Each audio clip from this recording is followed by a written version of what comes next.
How have you been adjusting with all the COVID stuff this year? Well, okay. I mean, the thing is, you just have to keep adjusting all the time, right? And that's still what's happening here. Are you still in Berlin? Yeah, I'm in Berlin. Yeah. So it's still. I mean, yesterday there were new announcements, so there's been a bunch of new adjusting going on, and I'm still waiting to hear from a lot of people about what their plans are for the next 4 weeks and if things are being again cancelled or postponed or changed. Welcome to episode 3 of Asian Provocation. I'm your host, Ayoto Ataraxia. Today I'd like to share with you a conversation I had with Peter Leung back in October, where there was still a sense of optimism. While bracing for what's coming, it feels already like a lifetime away, as Europe continues through a second wave of lockdown as we near the closing of the year. We discussed our experiences, ideas of gender, and the makeup of our thoughts and identity. Peter shares beautiful insights about ballet and observations around the fluctuations of truth. When I think back about this conversation, I see how much we are part of this generation and current thoughts in the air. There's so much actions around the dismantling of all concepts, constructs, and narratives. We are, as coined by Phoenix Olausen, the recessionals, and the effects of going through a financial crisis after another financial crisis. We are simultaneously expected to behave in a world dreamt up by a generation long gone, and failing at fulfilling this fantasy. The conversation was initiated after I watched Peter's last project, Same Space, which you can find the link in the show notes. Peter is a dance choreographer, one of the founders of House of Makers, and is affiliated with the Dutch National Ballet as a young creative associate. The piece, Same Space, is part of the virtual residencies of the Dutch Dance Festival and features 5 dancers from the Dutch National Ballet. After the conversation, I've included an audio extract, which I love, from Peter Leung's Same Space for you to enjoy. And now to the conversation. It's very hard to get anything done these days. Yeah, I mean, I'm all up for flexibility. I think there's a lot that can be done. It's just, especially I think with the institutions, it's very difficult for them. They're big machines, and so it takes a long time for decisions to be made. There's a lot of money involved and all the rest of it, and that just changes everything. There's something really great about the Same Space that you did. Just find that very inspiring to see people doing things during this period and still feeling the inspiration and powering through. Yeah, I mean, essentially, I guess with all of that is that you remember that it's a lot to do with people. And for me anyway, like being able to do that and work with the dancers and still have that connection and searching for something, the things, you know. But the thing is, there's also quite a lot of stuff, especially in the dance world, that's gone out really, really, really fast just to sort of cover a gap. And I don't know if all of quality is that high or, you know, sometimes that's a bit difficult. Is funding a big concern for you? Well, yeah, because I guess it affects me personally because funding. They become more and more, I think, insular as well. They work with the people who are in-house, and as a freelancer, I don't know if I'll get hired. So I guess that's the thing. Already that's something that you fight for, I guess, and then you have to see what happens after that. I really liked the piece. It felt like there was a lot of the things that at least I've been thinking about, which probably I think is very much what's in the air.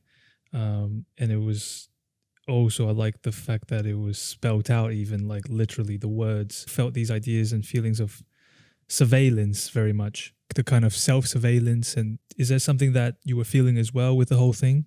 I think the main thing for me is to use it really as research and to actually question sort of this reaction to filling in the void that sort of happened very fast, like I said, with making films very fast, putting something online very fast. And then in terms of like all the ideas are in there, I decided not to apologize or to sort of try and streamline too much the ideas that were there, because as a residency, it kind of felt like it was okay to say, what are all of the questions that I have? How can I open up a bunch of them with the dancers? What questions do they have and what have they thought of? So in terms of this sort of surveillance thing, I mean, there's definitely that. And when we first started setting it up, there was a question with the cameraman about whether he could be in that same space with them. He was like, I could go in and film them. And I was like, well, actually I'd really like them to be isolated in that box, for them to feel that pressure and weird sort of sensation of performing but without a live audience, because that's obviously a lot what's happening. Let's let that actually really resonate and be, and then that it would feel kind of like CCTV. More of my friends, more and more of them have actually security cameras in their homes, and find that already strange. Kind of understand in one way, but I find it strange too. So there's definitely an idea of allowing that to sort of be there, be observed, also for this idea of security, but then how it, of course, encroaches on your freedom and the rest of it. And you also just mentioned about not being apologetic about things. There's so many themes, and in my own safe space and exploring some of these thoughts, I also realize that there are some of these sentiments or thoughts or feelings about myself I also want to feel unapologetic or shamelessly exploring, which begs the question, why did I have to apologize for in the first place? At least what I caught were also ideas of identity, and, for example, what was the repeating part as well, the consistency, frustrations. Do you have some of these concepts for you that you feel apologetic, unapologetic about? I mean, a lot of the discussions with the 5 dancers that, I was with was a lot to do with how it feels to be, I guess, a ballet dancer. And there are many versions, but I'm not a ballet dancer anymore. And I think I would say that from age 11, when I started, in professional ballet school, up until the age of 36, when I retired, I think I was always, a ballet dancer from the beginning of the end of that. And of course, those things still resonate a lot, and they stay sort of in your DNA, especially from such a young child. But I think there are a lot of things, like I apologized in many ways without realizing it, for my body, for example, for it not being good enough and wanting it to be a better sort of ballet body and better aesthetics, more flexible, nicer shapes. So there was always those questions, and there was always a certain degree of, okay, well, I can fake it, or you have to fake it, but you also know that it's not good enough. So that was one of the things for me, and that definitely resonates, I think, with a lot of ballet dancers, although not every ballet dancer, of course. But then there are also the other questions of, which I think, have come up quite a lot, about whether you can have a voice, whether you're actually allowed to say something.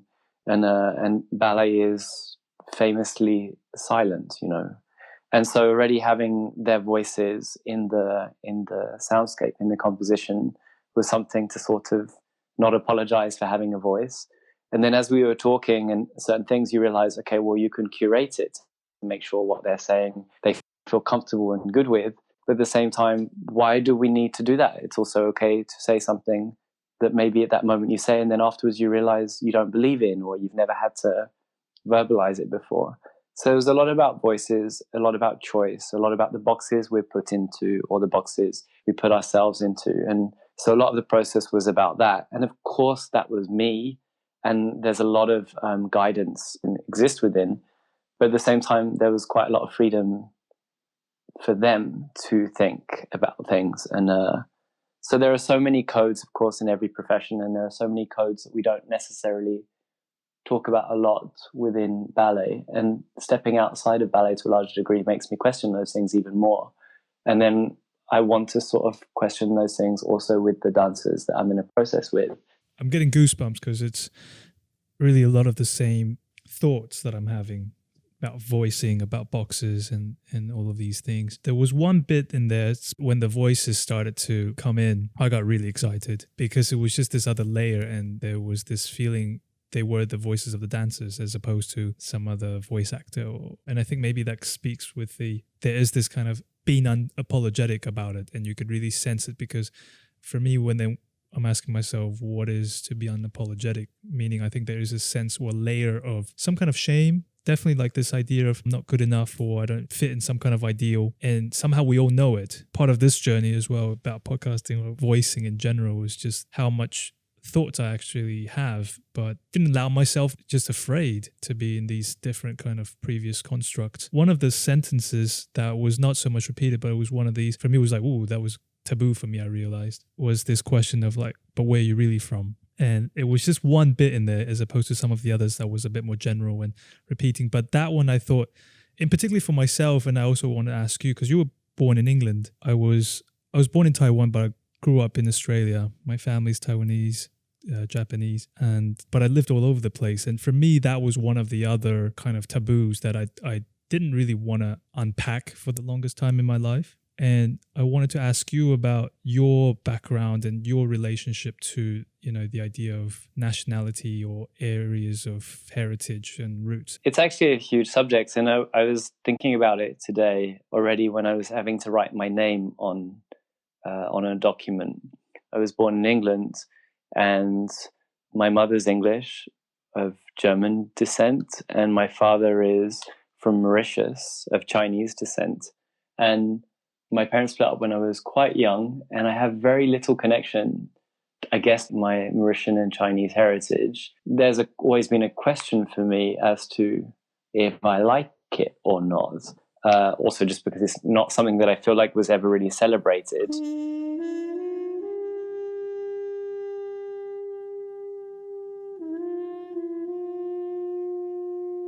This conversation got me thinking a lot. I realized, embarrassingly, I had never actually heard of or ever thought about Mauritius.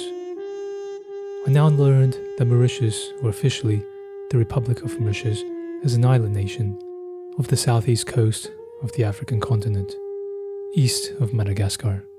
First discovered by disinterested Arab sailors around 975, at the time uninhabited. Fast forward 500 years later, the Portuguese, Dutch, French, and British sailors contended over the island with little fanfare, eventually with the French remaining and renaming it Ile-de-France. So how did the Chinese enter the story? This is when I learned about the concept of being shanghaied. The term shanghaiing, or crimping, is the practice of kidnapping to serve as sailors by coercive techniques such as trickery, intimidation, or violence.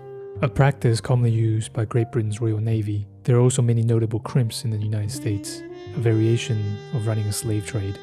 The combining of the city name Shanghai joined with crimping was because Shanghai was a common destination of the ships with abducted crews. So many of the Chinese communities on the island arrived involuntarily, having been shanghaied from the island of Indonesia, Sumatra, in the 1740s to work in Mauritius in a scheme hatched up by the French Admiral Charles Hector. They soon went on strike and protested their kidnapping and the slavery. Luckily for them, the refusal of work was not met by deadly force, but merely deportation back to the Indonesian island, some 5,000 kilometers away. Many of the Chinese that remained on the island found employment as blacksmiths, carpenters, cobblers, tailors, and formed a small Chinatown that remains today.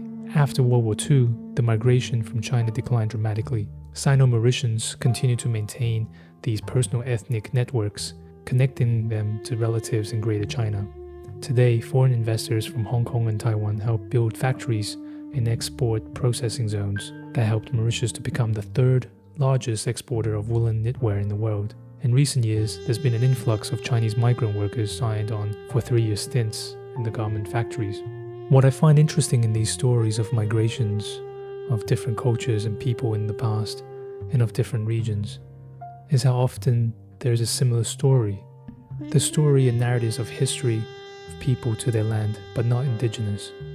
Specifically, they too were migrants who had to leave their origin due to population and overcrowding in search for new resources.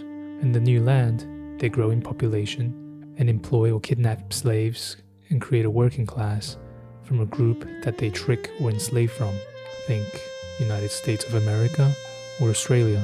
However, over time, this migrant group, through the need to survive, may overcome or remain marginalized and either labeled as conniving, lazy, alcoholic, drug abusers. Insert racist imaginations created to label Jews, Chinese, Mexicans, Native Americans, or Aborigines in Australia. China, specifically, due to the horrors of the Chinese government during the Great Leap Forward and other crimes against humanity committed by Mao Zedong, caused one of the greatest famines in history and the death of estimated 15 to 55 million deaths. Because of these actions by the dictator, caused mass migration and displacement in the 20th century. But even in China, one can notice the way people treat lower-class citizens with disdain. The people from poor economic cities are referred to as foreigners and seen as peasants, while they hold up and maintain the society with cheap labor.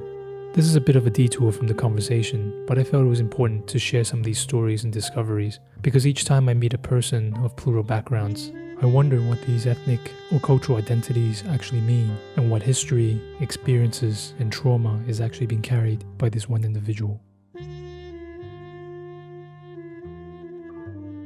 So then it's really interesting then to go on to lead this life where, aged 18, I moved to Munich, aged 23 to Amsterdam, and then aged 29 to Lyon, and then back to Amsterdam again.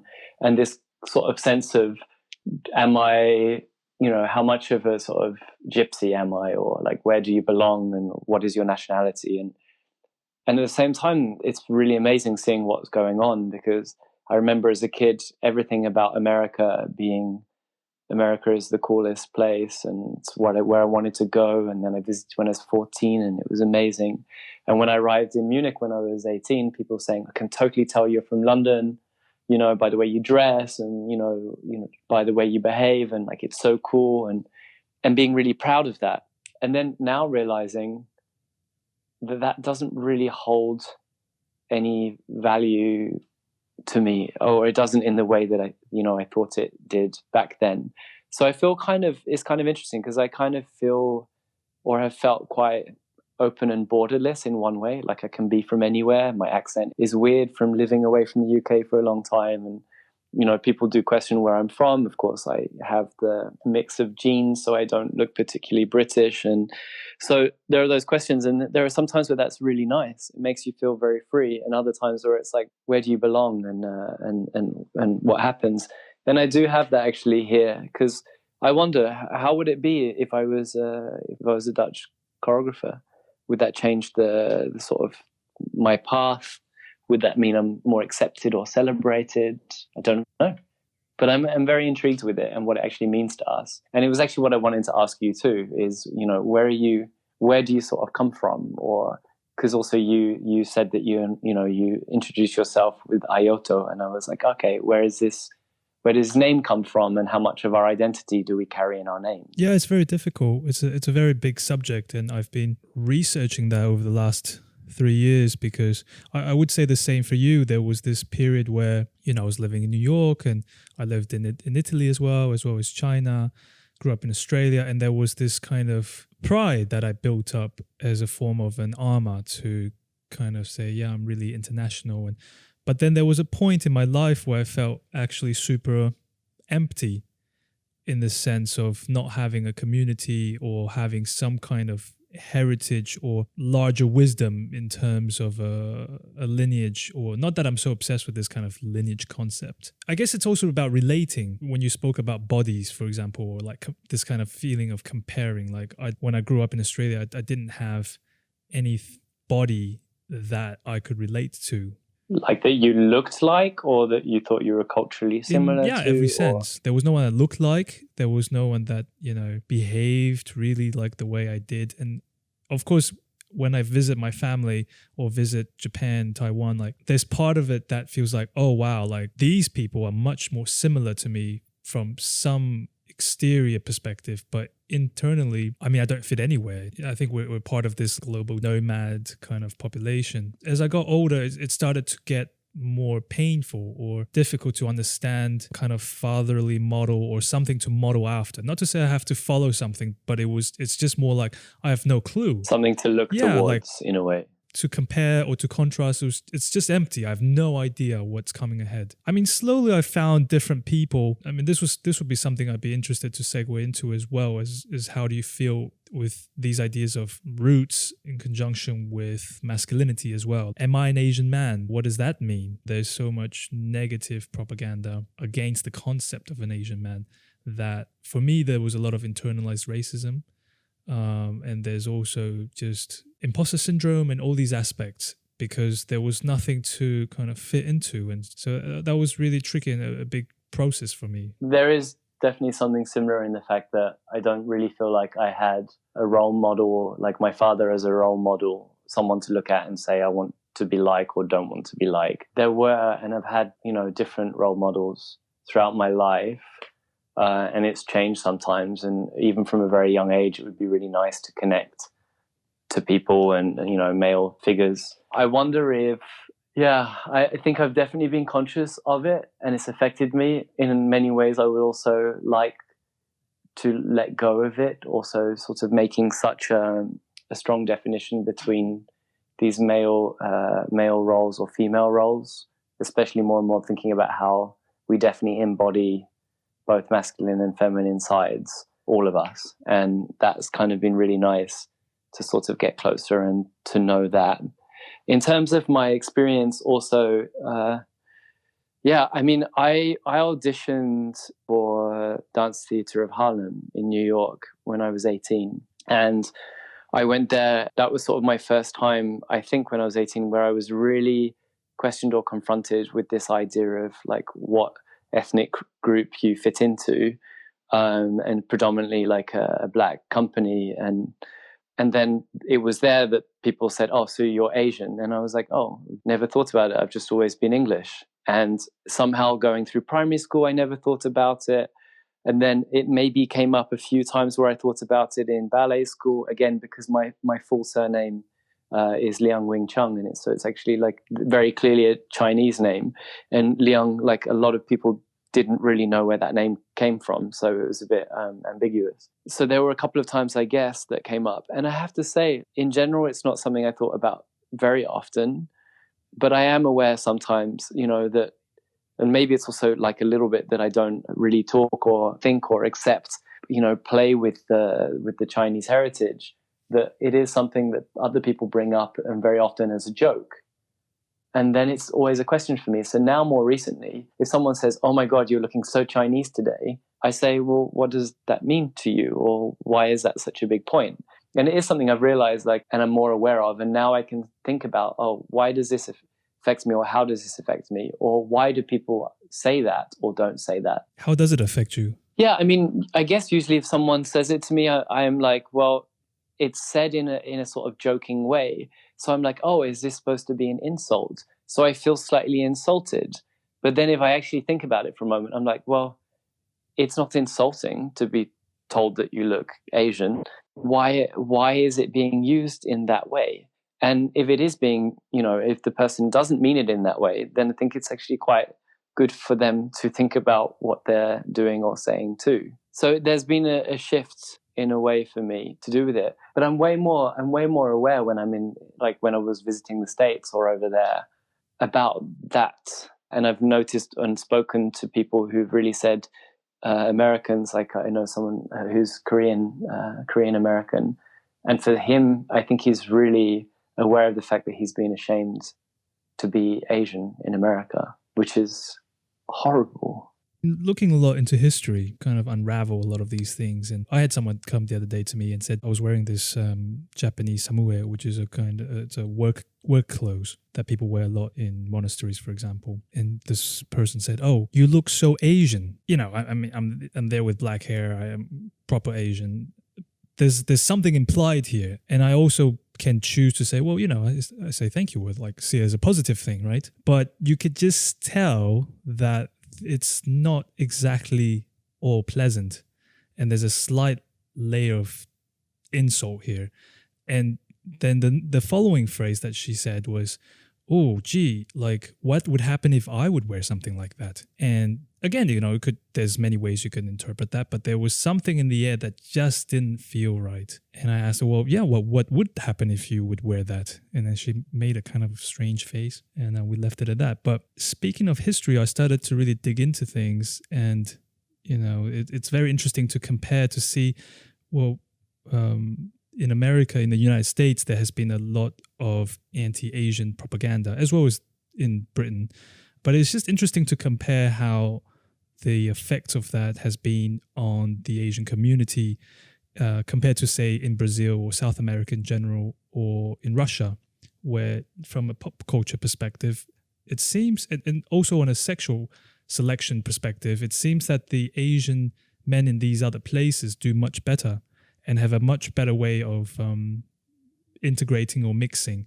For example, I found there's a Chinese Jamaican man who's quite a pop star in Jamaica. You know, he's got videos and pictures of him with the ladies, and just in a way that you don't see as much in the United States, and the way that Asian men would feel in terms of the levels of emasculation in propaganda over the last 100 years. What we've also been seeing through Black Lives Matter movement is also the way that things are sort of assumed. And I think, it does also take sort of standing up and having the conversation. But for me, there's obviously, well, I guess in many different places, there are just different ways that things have been kept going in very negative ways. But in America, there's a pride about being from a particular ethnic group, but then there's also the separation also can keep things separated. I mean, that's why I say for me as a kid especially, and that's what's so wonderful about being a kid at a certain age, I guess, is going to primary school, up until the age of 11, I was blissfully unaware that anyone was different or that different could mean something negative. And there's just something so amazing. And going back a little bit to this idea of the same space, I mean, it was also just something that one of the dancers had said in one of our discussions, and he used the term the same space.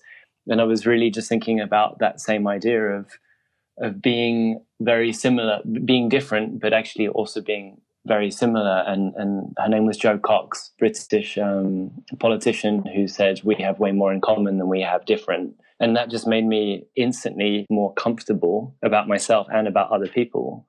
So there's definitely just something about this thing of how do I and how do other people sort of look at the differences, and the differences don't have to be seen in a negative way.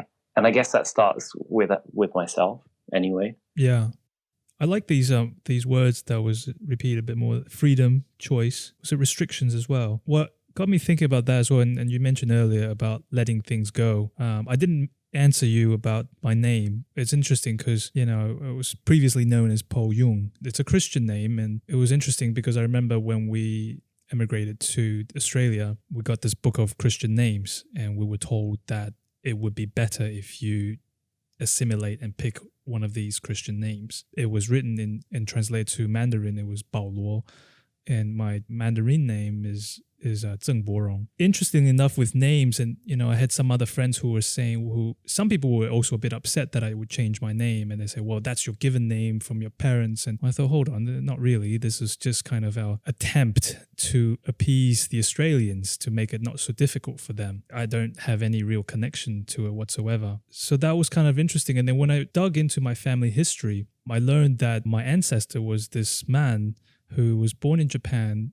He was in a samurai family. They were basically immigrants from China. He declared himself as a Ming loyalist during a period after Ming as a dynasty fell, and there was the Qing dynasty, and they were dealing with the Manchurians and the Mongolians. In any case, his whole dream was about going back to China and reclaiming and bringing back the greatness of Ming dynasty or whatever. But he fell miserably, ended up in Taiwan. And this is an interesting thing about Taiwan, is that it seems to be also many people later on with the nationalists, with the Chinese nationalists, brought a lot of the Chinese heritage into Taiwan, away from the communists. So when I learned about that, I thought it was really interesting because in a way, there was this massive history with Japan, with our family specifically.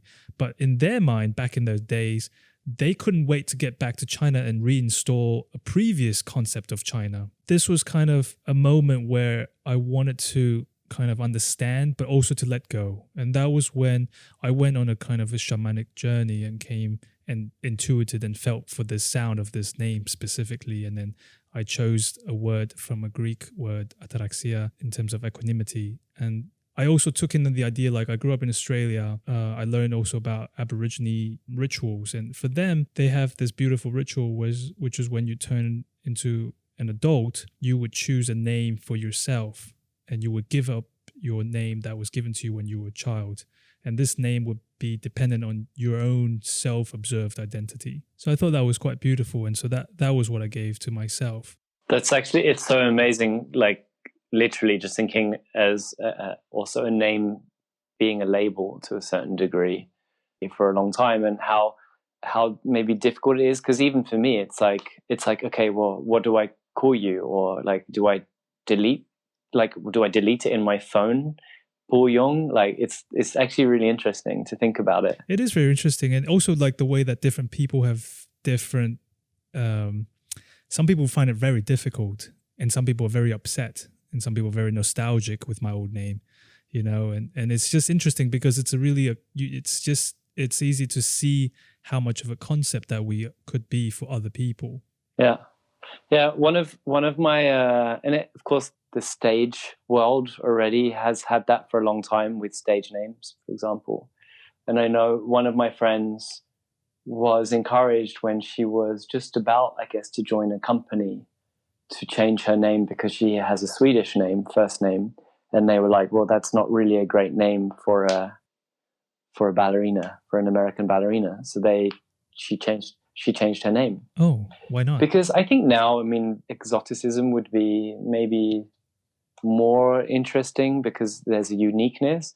But then I think it's literally just branding. It's like, what would be a good American name that they will say that you belong to us and we can celebrate you for your American side. So, and I know, for example, a dancer, when I first joined Dutch National Ballet 2003, one of the Canadian dancers had some, I guess he had Dutch heritage. And so his name had adapted from something. And so he grew up with the name, with the Dutch name that had sort of been combined into one surname. And he was really thinking about separating it so that it would really be back to being a Dutch name, like Van something. And I do understand that this is where you also think about, like, how do people perceive you and how much do they accept you? This can really be affected also by the label, by the name that you have. For me, there was a part of sadness and anger stages that I went through, but then there was also a relief, or when I allowed myself to just let go of all these concepts, you know, and these ideas of freedom. Going back to the piece, there was also something for me that was quite interesting in terms of, I guess there was like the quarantine aspect where people were just kind of dressed in non-gender defining clothing and no shoes. Would you speak a little bit about that? A lot of the elements for creating this, you know, were made, of course, they were made by me, like also speaking to the dancers, but also really what I wanted to do, which is funny because this was all, of course, connected to boxes too. But what I really wanted to do and knew that what was going to be possible is for me to reduce the amount of people involved in the team as much as possible.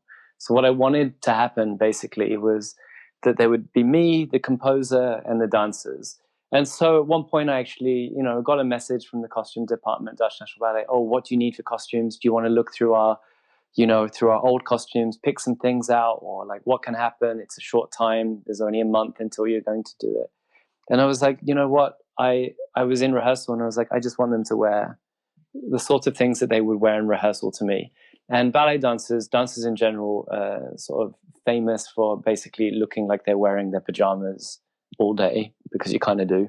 You know, you come to work, you change out of your clothes into your sort of jogging pants and spend the rest of the day, you know, sweating and changing t-shirt to t-shirt. So for me, it was like, I just wanted them to wear something that they would sort of wear in a normal situation, so not too performative. I told them that I didn't want them to wear black or white, also just because of the coloring of the room the box that we were creating for them.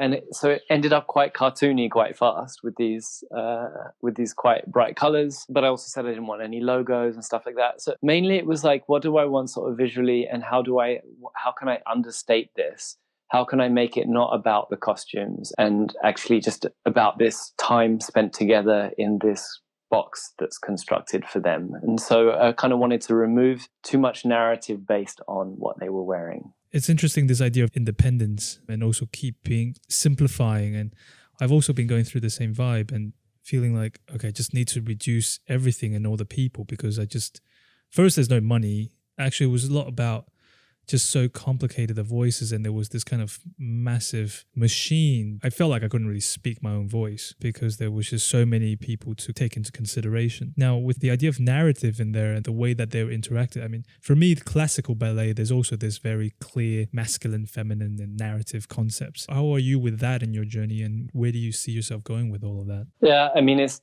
definitely a huge part of it, and it's not something that I'm, you know, inventing or bringing up. It's been a question already for a few years at Dutch National Ballet, for example.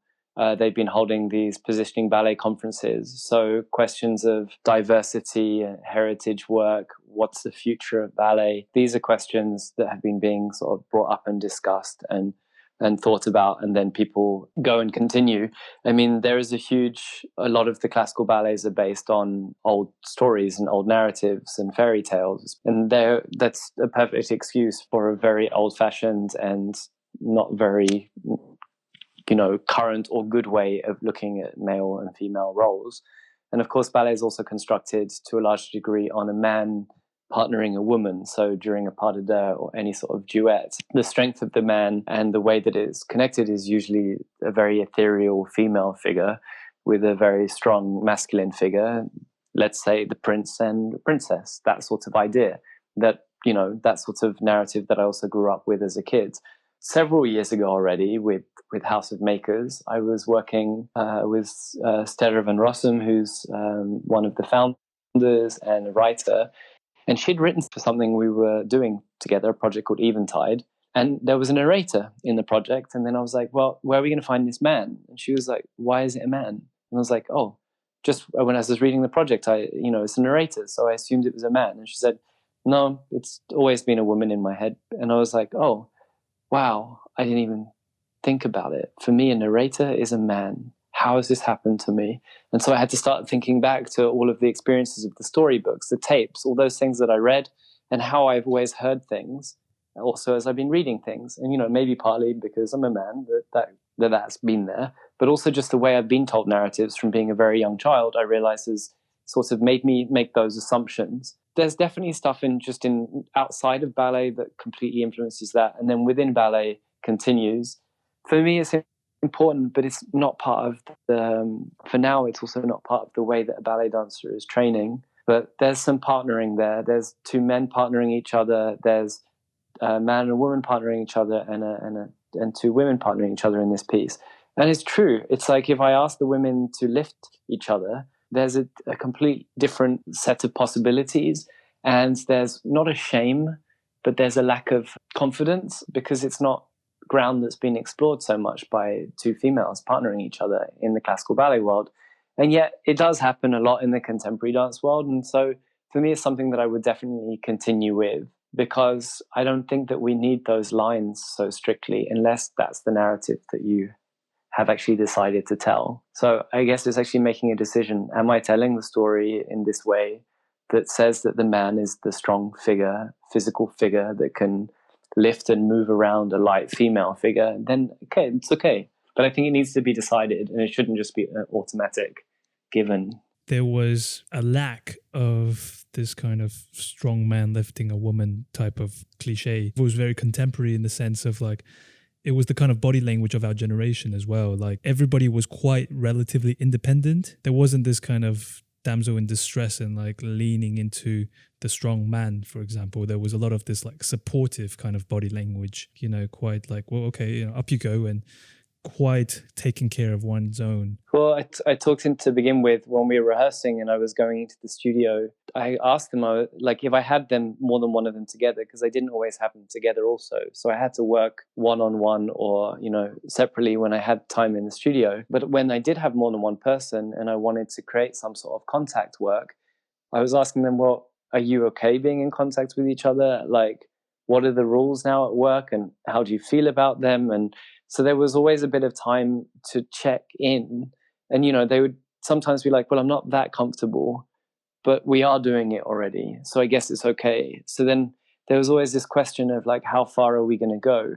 And so for me, there was something that I wanted to do anyway, which is go from them very minimally touching each other at the beginning, being quite pedestrian and quite separate, and reach by the end of this, by the end of the period they were together, that they actually feel more and more comfortable with each other. And that's actually what happens. I think the longer they've been in it, the more comfortable they became with each other, the more comfortable they were to touch each other, and the more they would enjoy touching each other. So the piece actually also, in its 19 minutes or whatever it is, also kind of represents the few weeks that I had with them, just sort of a zoom in of how it was to spend time with them over this month. I find that there is this thing about deconstruction of all these relationships and touch, sexuality. How is it for you in terms of interacting? And there's this whole COVID thing. I also found it was a bit hard to reconnect with people, and I don't know how to relate to people almost. Things never really, I don't know how it was. Are you in Berlin actually now? I'm in Berlin, yeah. I don't know how it really was there. I do have a friend there that I chatted to a couple of times, but things never really shut down very much here. So I think I had about 2 weeks of very minimal contact with people, but honestly, I was in a small depression, I guess, for 2 weeks anyway, because everything that I thought that was going to happen for the next 5 months was being cancelled or postponed, or, you know, or just a big question mark over it. So I think I had about 2 weeks of sort of hiding from the world. Then from then on, I still was comfortably seeing people. It wasn't so bad here. The sun was out. I was traveling around. I was biking everywhere. I guess that's the beauty of being in the Netherlands too. I was biking absolutely everywhere. You know, biking to the beach, biking to parks. And so in terms of that, it hasn't really been so bad. In terms of like working out all of those questions personally and in my work of like, how is it to be a man, a woman, or like, do you have to think of yourself in a way, really assign those qualities to yourself? And yeah, it's really complicated because in one way, I feel like the ballet world is supposedly so open, or the theatre world is so open. In the same time, there are still like lots of stigmas and problems. And for me, I find myself I am quite private, I think, in general. And I quite like being private or having, you know, my way of doing things. I also don't feel like I fit into any particular boxes 100%. And that also feels difficult sometimes because I feel, you know, to support or to be confident or make choices about things seems really important. And politically as well. And I just feel like, for me, I can see things a little bit from every side. So I always find it difficult to say this is black and this is white and that's it. But then there are moments where that also, like we were talking about with where you come from, makes it very freeing, but it can also be very restricting or scary, I guess, not being able to say this is what I am. This is where I'm from. This is where I belong. And that was nice to hear a little bit with, again, one of those dancers in the piece, Leo. He's very young. I think he's like 19 or something. I've never really spoken to him. I spent the most time with him in this because he had the most free time. And first rehearsal, when I was interviewing him, he was talking about, yeah, I'm really interested in what male fragility means. And then, you know, I recorded him and had the sound. And the next time I saw him, he said, I don't think I agree with myself at all with what I said last time. Can we do this again? Can we talk again? And I was like, well, yeah, we can keep talking, but I'm not really worried about you finding a particular truth, a quotable truth that says, you know exactly how you feel about something forever and, you know, you can sign it and that's it.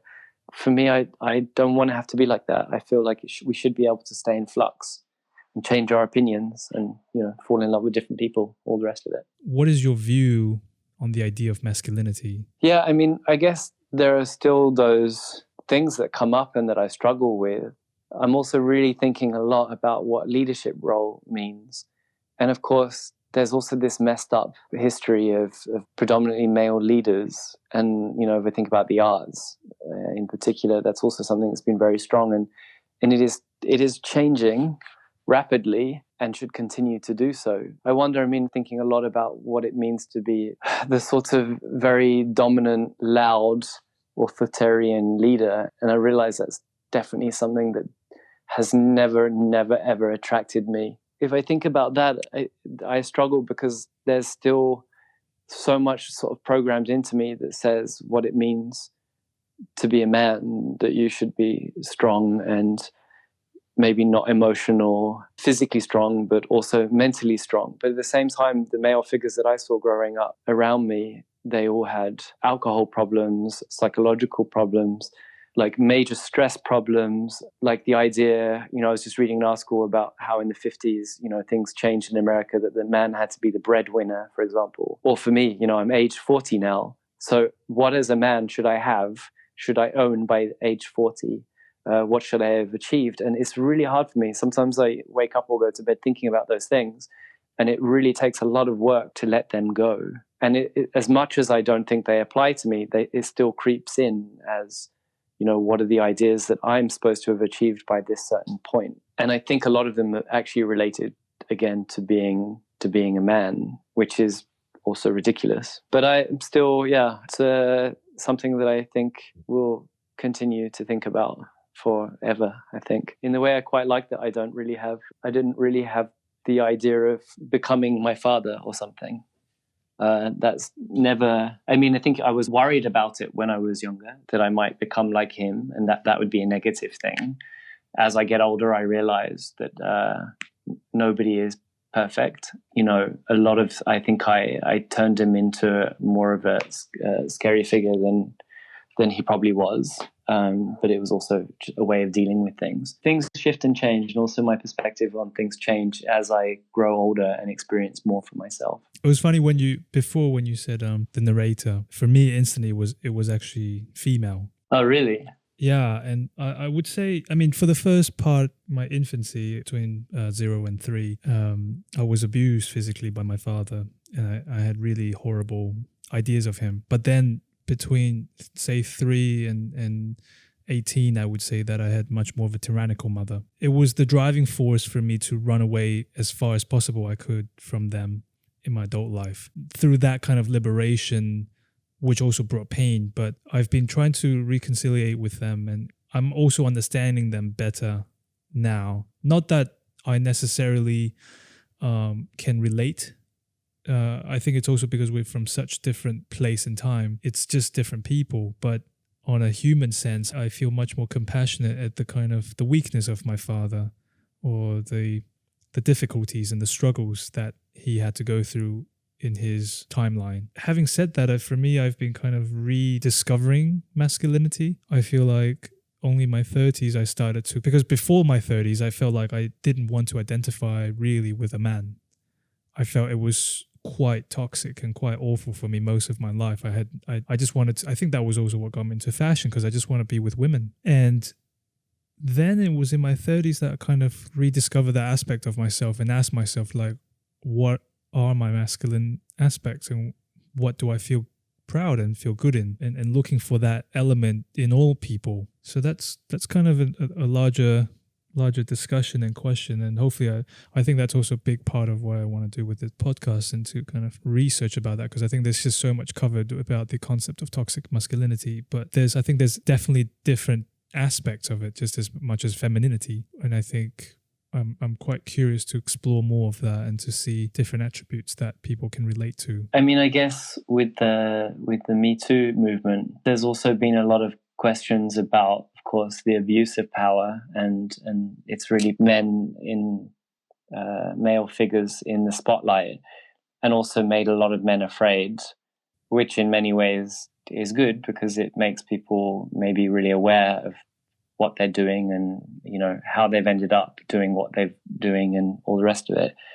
But it is really important also, again, not to have to be apologetic about who you are, or not to hide things, because I realize a lot of the things that are just taboo, or that you don't want people to know about, or you're ashamed of, those things being hidden really don't help you grow or the people around you.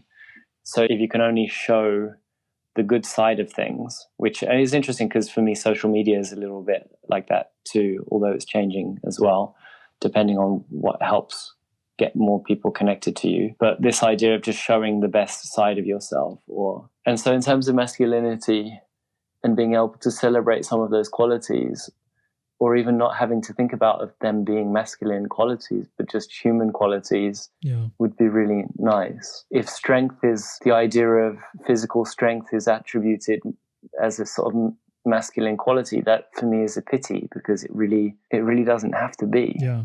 And there's so many different types of strength. I find, for me, in my mind, I find women to be much more powerful and so much more strength in a different sense, in some ways resilience. But I really do wonder if we would be able to let go of some of those things, with having to attribute them to a man or to a woman. Then things can flow more, and you don't have to feel like you don't fit into something. So if we talk about resilience, or resilience to pain, for example, being the possibility of a woman, then maybe that limits how a man would feel that he can connect to those things. If you can let that go, then it doesn't have to belong to a man or a woman. Like, I think that would be really useful. But I think we feel like we need to categorize everything to be able to store them and to be able to process things without going crazy. But I think we do it so much that we actually create a lot of limitations, which is a lot about what the film was about. I like that part where the box was literally removed. Yeah, it's really fun, like, and beautiful just to see like some of those things. And of course, the idea was to see what possibilities there are. And I see there are like 1,000 more possibilities and can be streamlined. What is a literal feeling when someone removes the walls from around you? Or it's quite incredible. Or if someone does the opposite, like literally boxes you in, it can make you feel really safe, or it can make you feel really claustrophobic. And I guess that's the same when people tell you you are something, or maybe you being able to say, I am this, can be really liberating because it can strengthen you. But yeah, male and female ideas of masculinity and femininity. And I think it is blurring. And I know maybe for different people that's difficult. And for me at times it's difficult too. But I really like the idea of it blurring.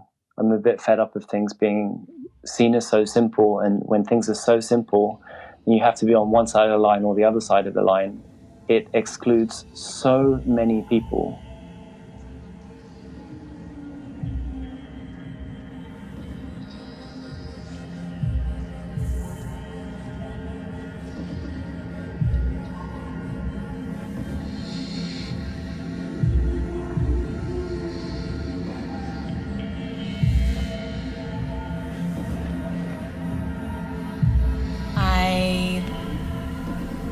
Want to create spaces where people can share themselves, and so can I.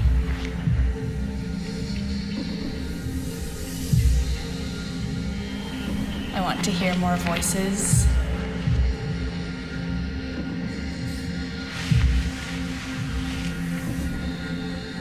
I am independent. I don't like relying on someone,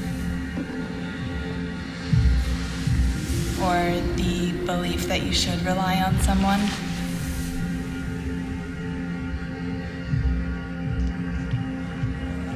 I don't like relying on someone.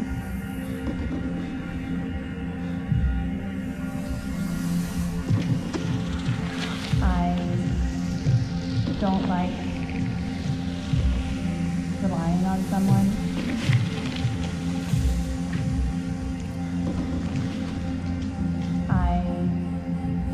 Don't like relying on someone.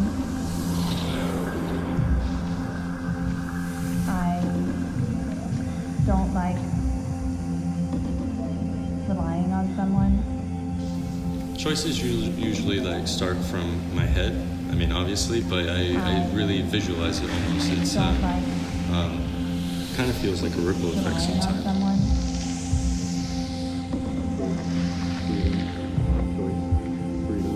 I miss my family. I miss my sister a lot.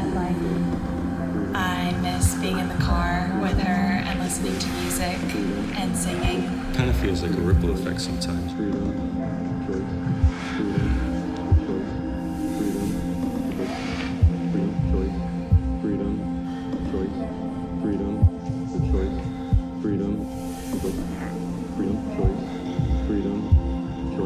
Kind of feels like a ripple effect sometimes.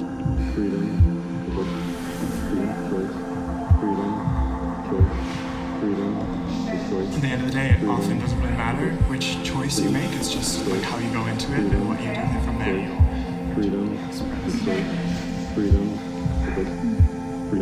Kind of feels like a ripple effect sometimes.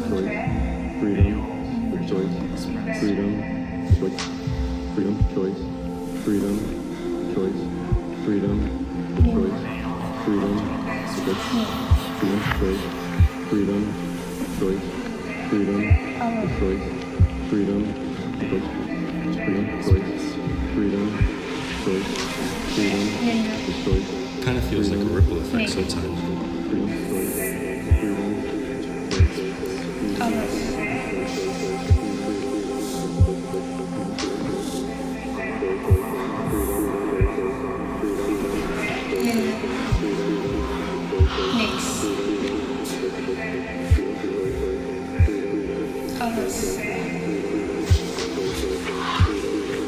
kind of feels like a ripple effect sometimes.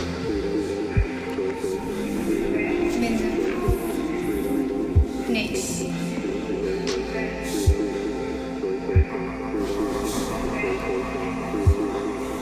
Alles. Minder. Niks. Kind of feels like a ripple effect sometimes. Alles. Minder. Niks. Alles.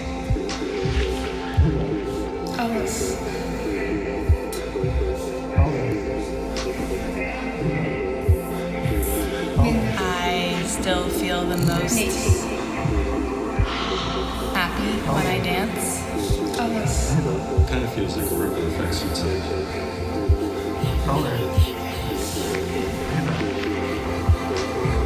Minder. Niks. Alles. I said,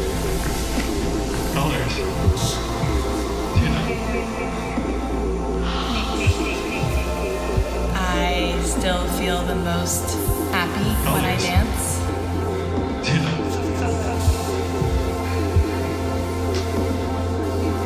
I said, Kind of feels like a ripple effect sometimes.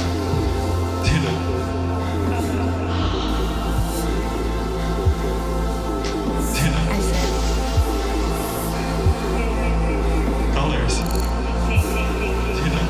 I still feel the most happy when I dance. I said, friends, Kind of feels like a ripple effect sometimes. family. I said, friends,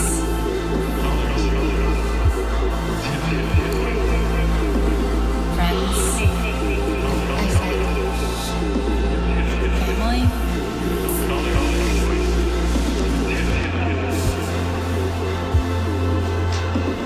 I said, Kind of feels like a ripple effect family, sometimes. No restrictions on it. friends. I still feel the most happy when I dance. Family, I don't really know what to say when people ask me where I'm from. family, Kind of feels like a ripple effect sometimes. friends. I said, family,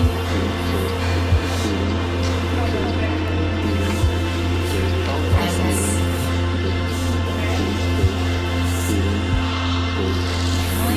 I feel like I'm from a lot of places, and I don't know if any of us really these days know where we're from.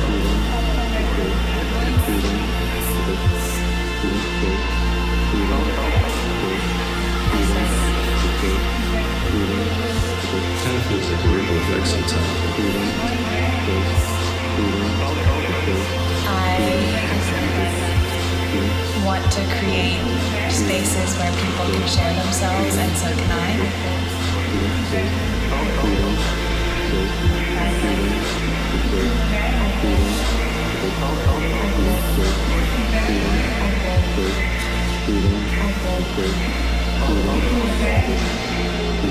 I still feel the most happy when I dance. Kind of feels like a ripple effect sometimes.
sure it also comes down to how conscious you are of the box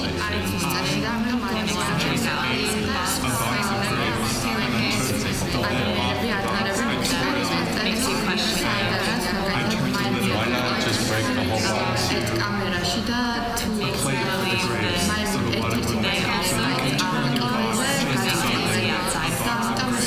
I guess we all have a box. We all have a box.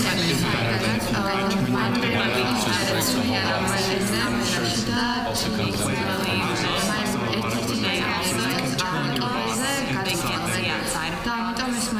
I guess we all have a box. And maybe We all have a box. is better than if you weren't in but we a box. have multiple boxes. And I'm sure it also comes down to how conscious you are of the box that you're in. The box and